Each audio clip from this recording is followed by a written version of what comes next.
sino ka nga ba before ka magkaroon ng business? I started ng working on a construction firm.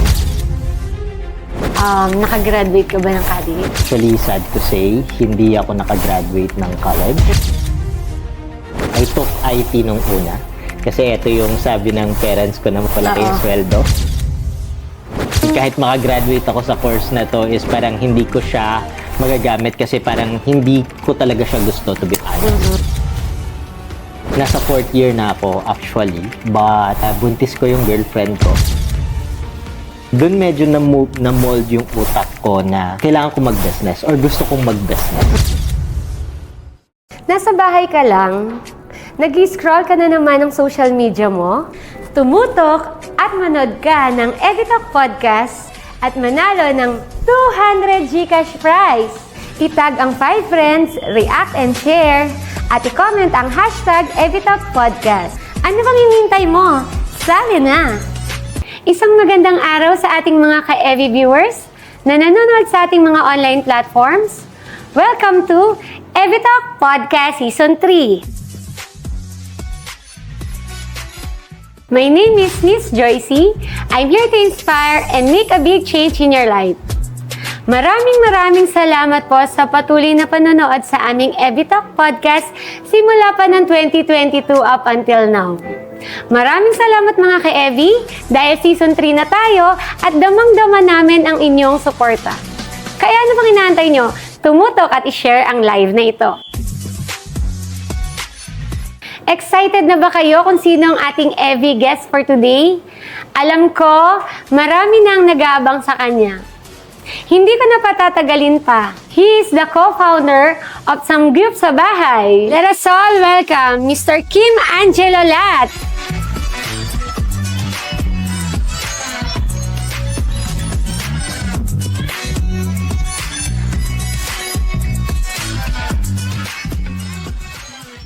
Batiin mo naman, Sir Kim, ang ating mga ka-Evi viewers na nanonood sa ating Evitalk Podcast. Hi mga ka-Evi viewers, and hi din sa wife ko and sa mga anak ko and sa mga employees and business partner ko. Yan. Kamusta naman, Sir Kim, ang pagpunta mo dito sa aming set? Actually, maganda yung biyahe kasi maluwag yung kalsada kanina and hindi naging hassle yung pagpunta. And alam natin na may bagyo right now. But in God's will, hindi umulan. Yes. Thankful talaga ako. Alam ko sobrang busy mo kasi nung last time nga na nag-chat ako sa'yo, parang hindi ka nakaka-reply. And nagulat din ako na parang wala kang reason. So actually, plan ko na parang i-cancel. Pero wala naman sa inyo nagsabi na i-postpone, kaya tinuloy namin. And thanks God, eto, wala namang ulan at bagyo, safe tayong nandito. So yun, wag na nating patagalin kasi ang ating mga Evi viewers ay excited nang makilala ang CEO ng Samgyup sa Bahay. Kung sino ka nga ba before ka magkaroon ng business? Actually, before ako mag-business is nasa corporate world ako. I started ng working on a construction firm. Actually, this construction firm siya ng ninong ko sa kasal.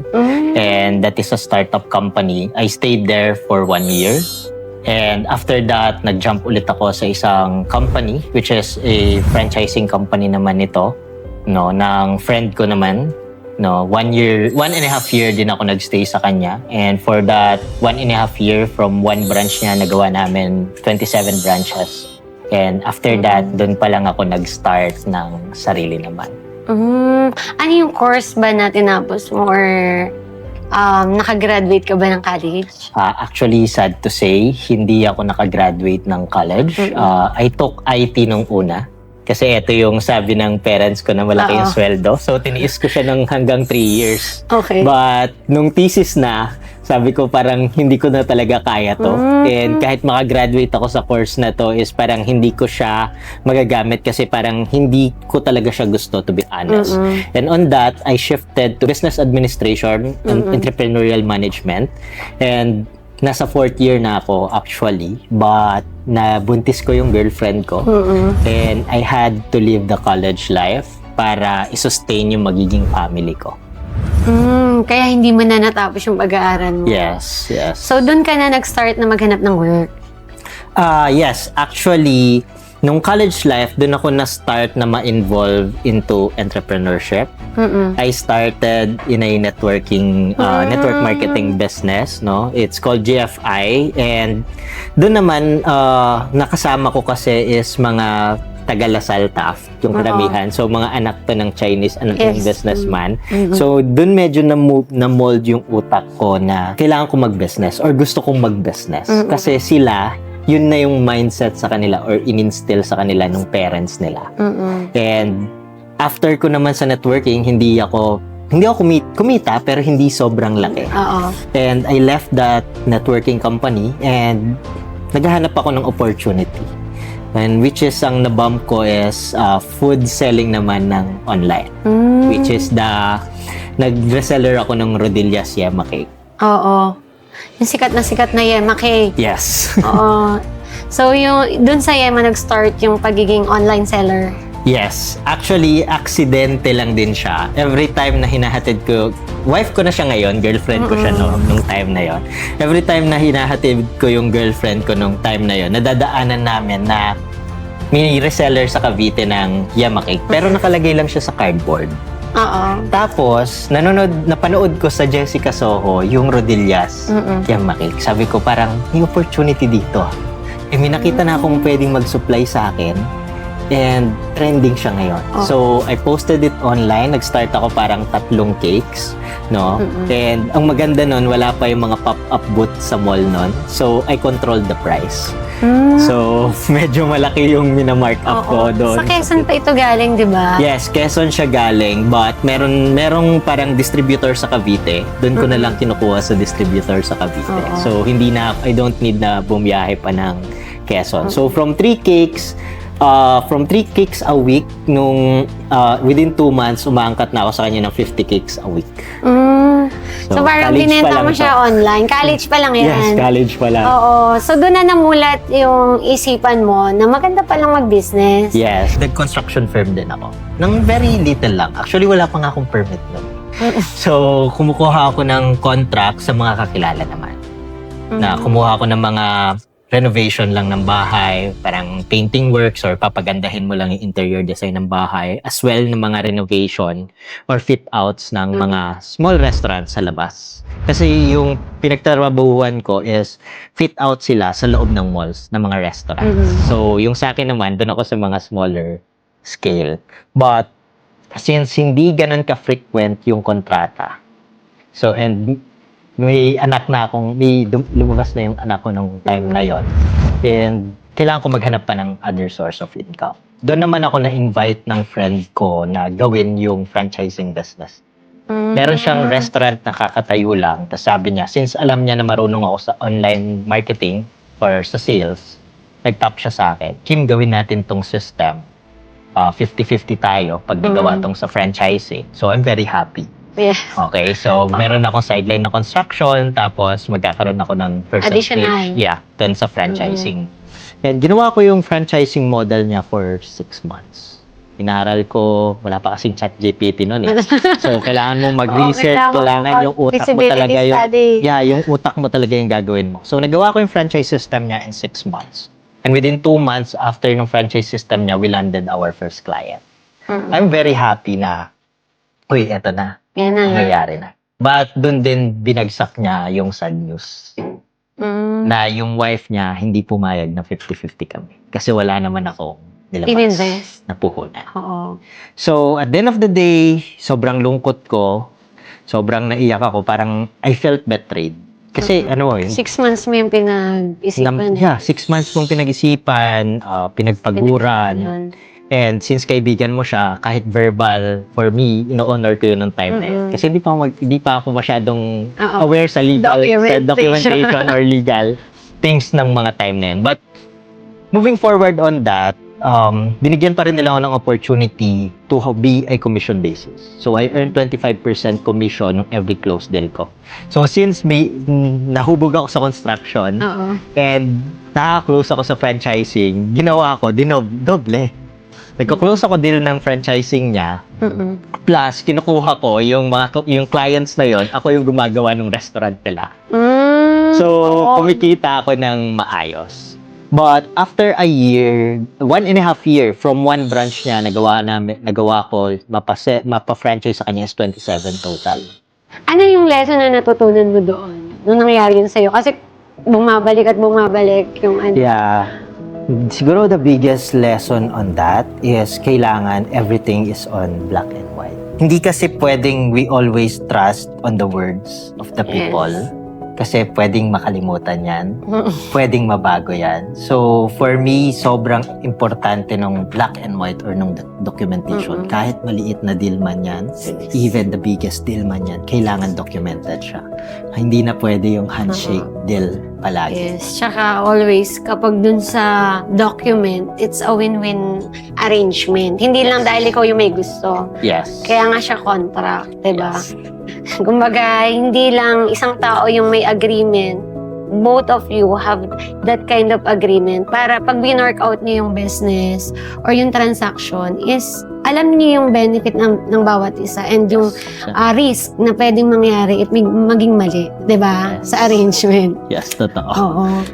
So yun, hanggang sa umalis ka na. Yes, since medyo na... Kahit lumaki na siya, umalis ka pa din. Yes.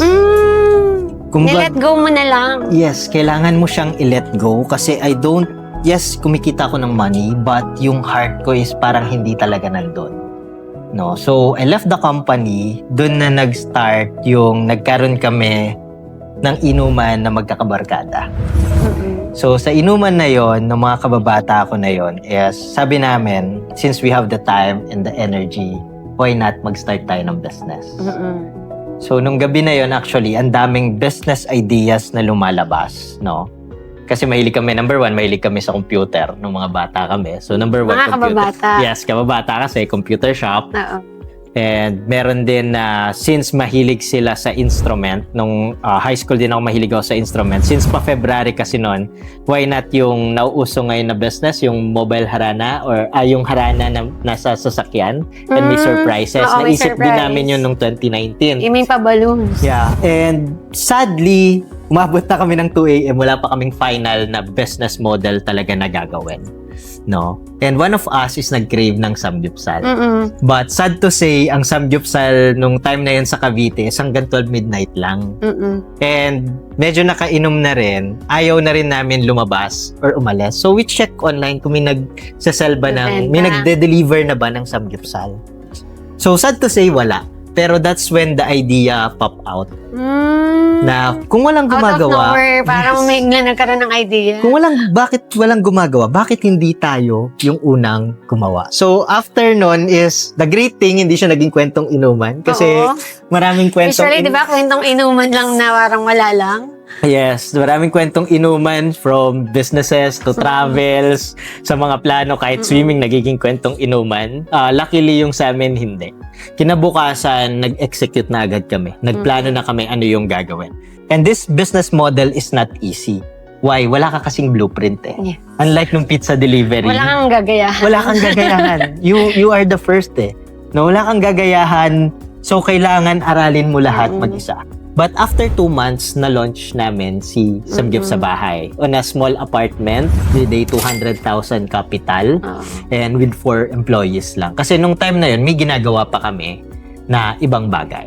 Which is ako, nagbebenta naman ako ng franchise sa ibang brands. Tapos yung business partner ko is yung construction firm nila and yung isa naman is director, assistant director siya sa mga local films naman sa atin. So, ayun. Doon na-start si Samgyup sa Bahay. So, ibig sabihin, yun nga, kayo magkakababata mo lang. Buti nag-work yung partnership. So, yan, dyan na, nagkaroon na ng written document. Yes, dito naman is may written document na talaga. Kasi lalo na pag magkakaibigan. Yes. Diba? Ang hirap ng partnership. Siyempre, alam niyo yung mga kalukuhan nyo, alam niyo yung mga lapses or mga weakness and strengths nyo. Diba? Yes, it's not easy. Doon ko nakita na it's not easy din yung business partner, no?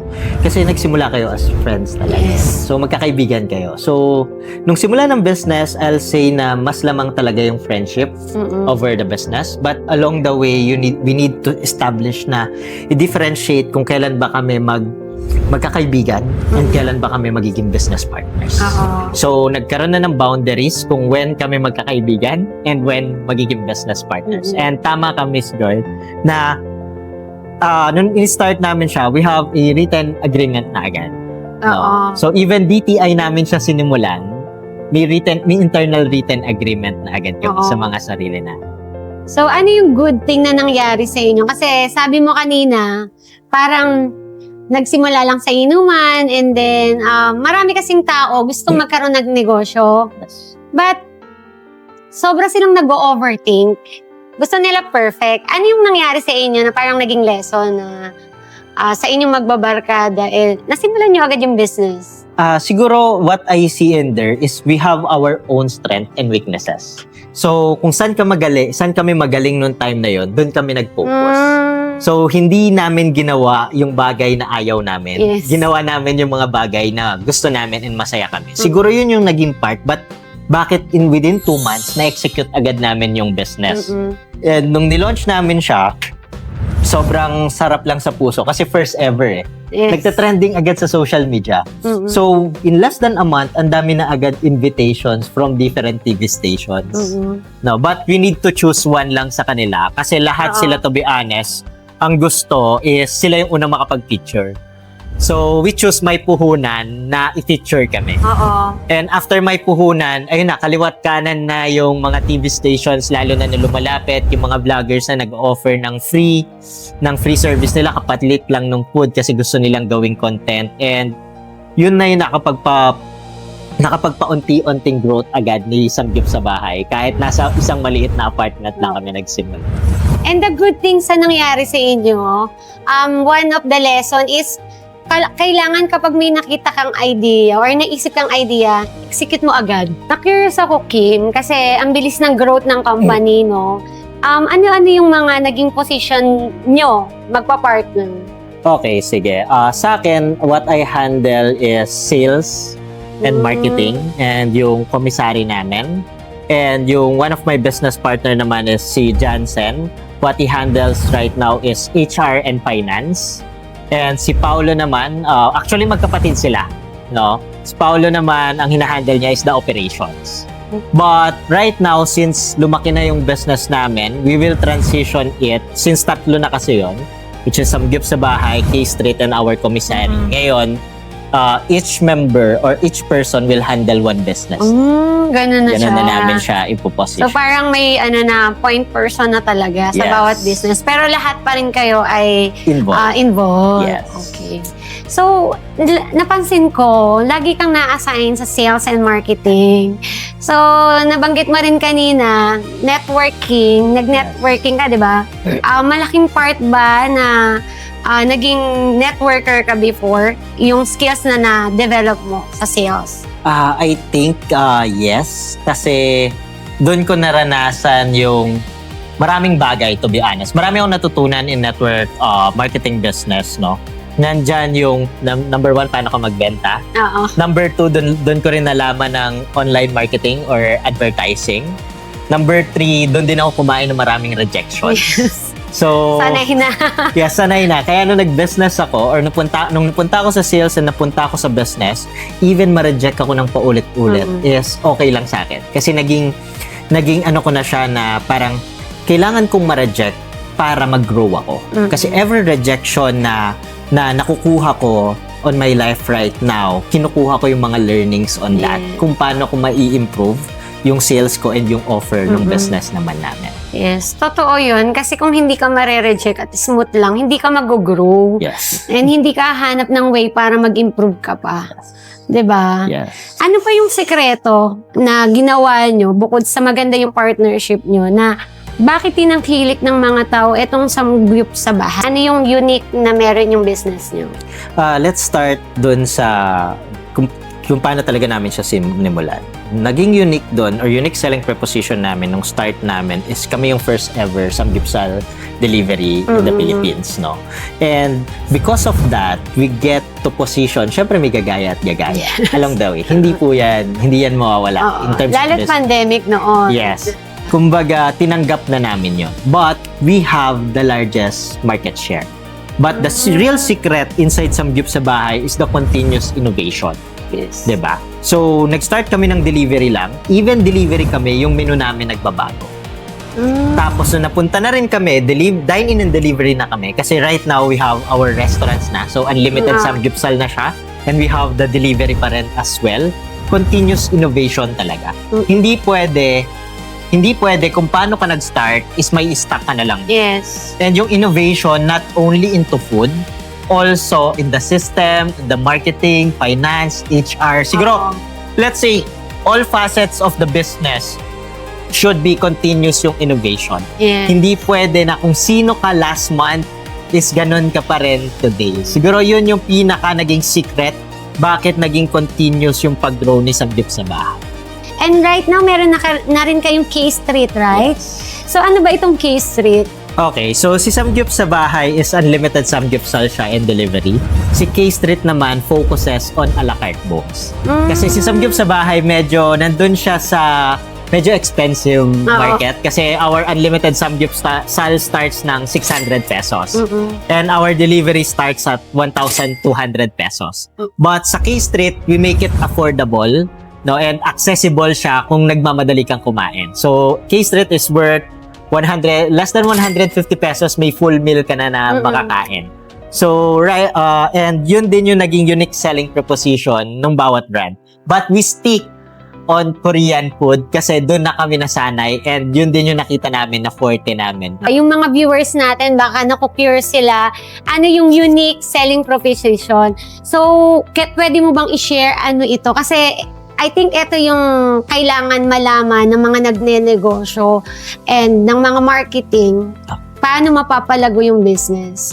Okay, unique selling proposition, to be simple, is ito yung isang bagay na meron sa'yo na wala doon sa mga competitors mo. Correct. Or ano yung one thing na magpapaangat sa'yo over the market para ma-distinguish nila yung category na yon.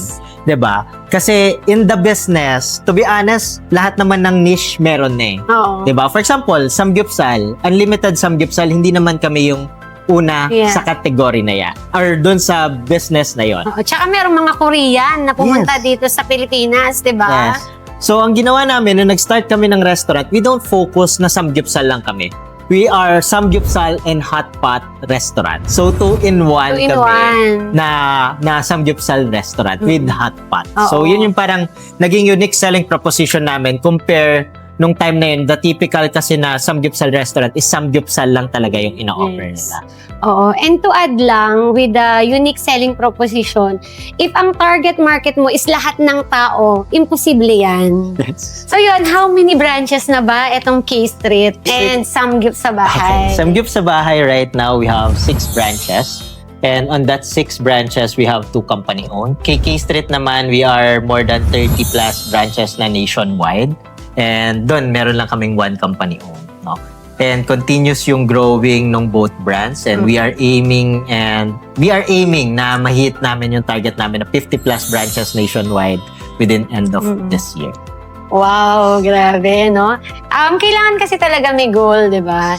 And nakita ko sa journey mo, kasi kinwento mo kanina, yung story mo, connected siya. Kasi yung business mo is more on franchising. Pero before, magkaiba nga lang siya na construction. Tama? Construction, natuto ka on how to operate the business. And then, yung isa, kahit failed business siya, nagpaparami din. Tama ba? Yes. Nagpaparami din ng franchise. Pero, kahit failed business siya, dun mo rin natutunan how franchising works. Yes. Na na-apply nyo ngayon sa business. Yes, exactly. Oo. And what's the beautiful thing on those areas of my life or my past experience is naging learning ground ko siya. Kahit hindi man ako naging successful doon sa mga unang ginawa ko, naging learning ground ko siya and mura yung tuition ko ng time na yun. Kasi I'm just an employee nung time na yun. So, nag-explore ka pala. Nag-explore ako and yung tuition fee ko libre. Even magkamali ka, walang cost. Unlike in the real business or real world talaga natin as an entrepreneur, is every mistake we have, it's there's a cost eh. Yes. It's either malaking cost yan, maliit na cost yan, but everything na mali natin magawa, it's a tuition fee for us. Oo.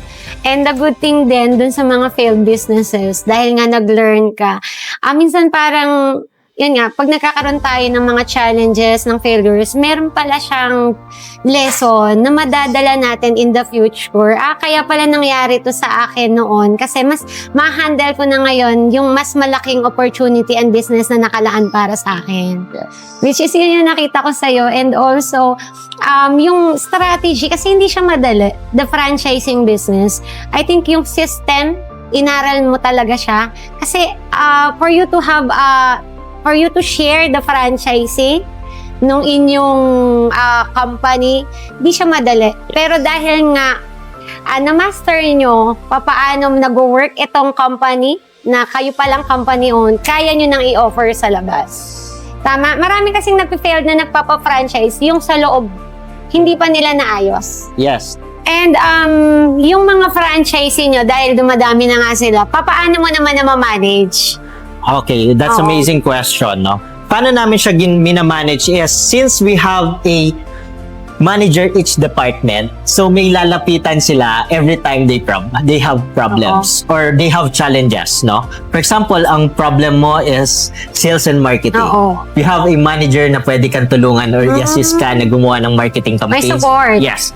Kung problems mo is operations, may support pa rin kami dyan. Pero may on all of the facets, operations man yan, marketing man yan, sales man yan, HR man yan, finance man yan, or admin man yan, may training kami dyan.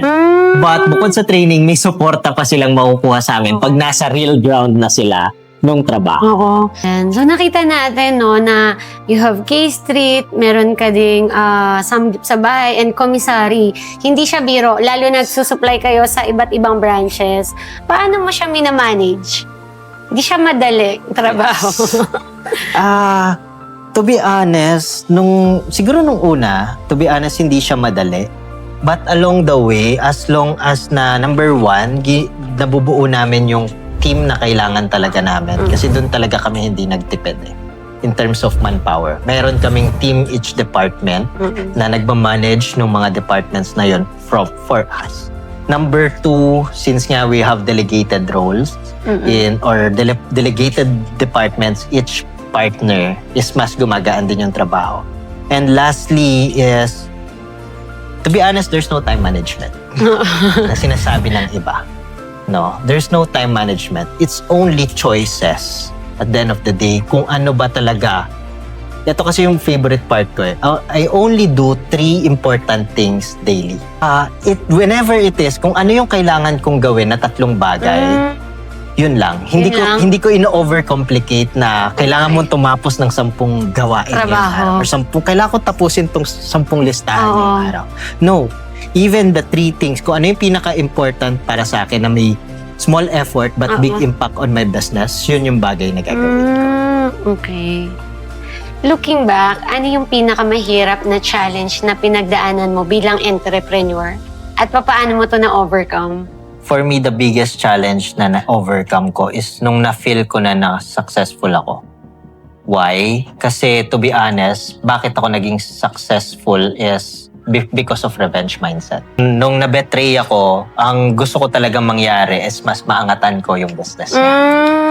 So, nung naangatan ko na yung business niya, is hindi ko na alam ano yung next.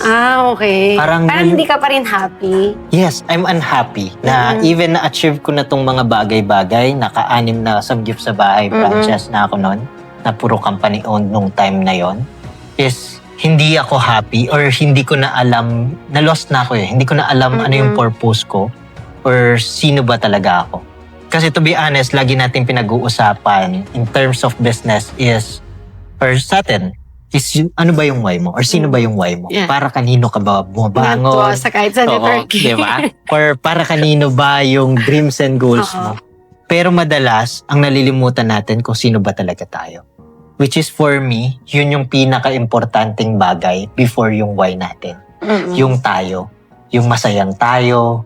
Yung tao na tayo. Yeah. Diba? Kasi to be honest, as a business owner, minsan nagiging manhid na lang tayo Or along the way, sa dami ng trauma, sa dami ng challenges na pinagdaanan natin, nawawala na yung identity natin Diba? Hindi na tayo nagiging human beings. No? But nung na-feel ko yon na parang hindi ko na alam kung sino na ba talaga ako, that's the time na I took personal development ng tuloy-tuloy. And yun din na nalaman ko na andito pala ako para i-heal yung inner child ko talaga. Na hindi ko role dito sa mundo na just, yes, role ko na pasayahin yung ibang tao, the people around me. But paano ko sila mapapasaya kung ako nga mismo is hindi masaya? Hindi ka masaya. Kumbaga, this is the quote that I get also in the personal development is you cannot give what you don't have. Kumbaga, how can you give love to the people around you if ikaw mismo hindi mo mahal sarili mo? Oo. Number 2, how can you give happiness sa mga people around you kung ikaw mismo hindi masaya? Yeah. And number 3 is how can you give hope sa ibang tao if ikaw mismo is hopeless ka? So, yung mga bagay na yon na lagi ko ngayon tinitignan kung ako ba tong tao na to para alam ko kung ano rin yung capacity na kaya kong ibigay. So, right now, mas importante na sa akin yung who bago yung why. And Kim, ano yung maipapayo mo sa ating mga listeners na nagsisimula pa lang magnegosyo pero natatakot silang mag-fail? Okay, so yes, to be honest, starting a business is not easy and nakakatakot talaga siya. But at the end of the day, kung matatakot lang kasi tayo or hindi natin siya sisimulan, wala namang mangyayari. No, kung mag-overthink lang tayo, kung aaralin lang natin siya lagi, is walang mangyayari. But at the end of the day, kung ano man yung in-execute natin, yun yung magkakaroon ng resulta kasi. So, kahit anong mangyari, kung natatakot ka man, just do it. Kumbaga sabi nga ni Nike, di ba? Just do it. Simulan lang natin. Hindi naman natin kailangan magsimula ng malaki. Kasi to be honest, ito yung ginagawa ng iba. Gusto nila malaki agad. Gusto nila engrande agad. Gusto nila perfect agad. But you need to start kahit sobrang liit. Kahit one step a day lang, gawin mo. Kesa wala kang ginagawa. Thank you so much, Sir Kim, for sharing with us your inspirational story na talaga namang kapupulutan ng aral at pag-asa ng bawat isa. At before katuluyan na magpaalam, baka may gusto ka pang batiin at i-promote. Mga EV viewers, kung naghahanap kayo ng Korean food trip, nandito lang si Samgyup sa bahay and si K-Street, no? From dine-in, deliveries, even your buffet setup outside, and even your events, no? Kaya namin i-cater lahat yan. And para doon naman sa mga naghahanap ng business opportunity na gustong mag-start ng kanilang food business, we are open as well for franchise. Ang daming na-inspire ng mga viewers natin. Talagang ang ganda rin ng story mo. Even ako, mas na-inspired ako na magpatuloy pa, na makapagbigay ng hanap buhay sa maraming tao kasi na-inspire ako ang dami ng branches ng K-Street and Samgyup sa bahay. So sa nanalo sa ating pa-Gcash, abangan nyo na lamang sa aming EVTalk podcast page. I hope may natutunan kayo at na-inspired kayo, lalo na sa pag-abot ng inyong mga pangarap. Again, my name is Miss Joycey. See you on our next EVTalk Podcast Season 3.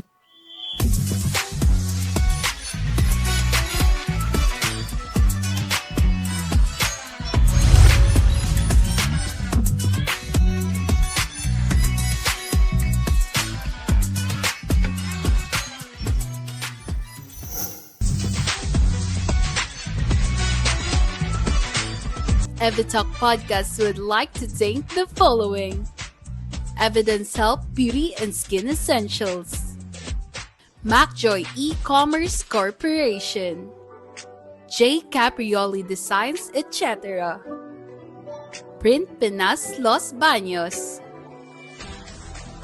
Mugs Photo and Films,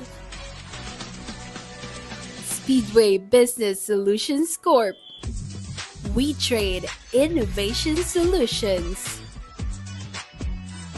Hello Eve, Germike Packaging Supplies Trading Incorporated, The Wise Owl Studios,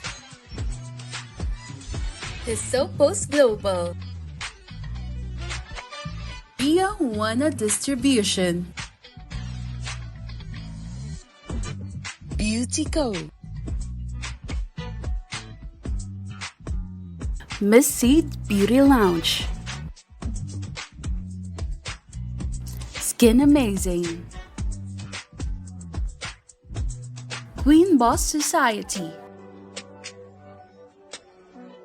King Boss Club, Gig Sportswear,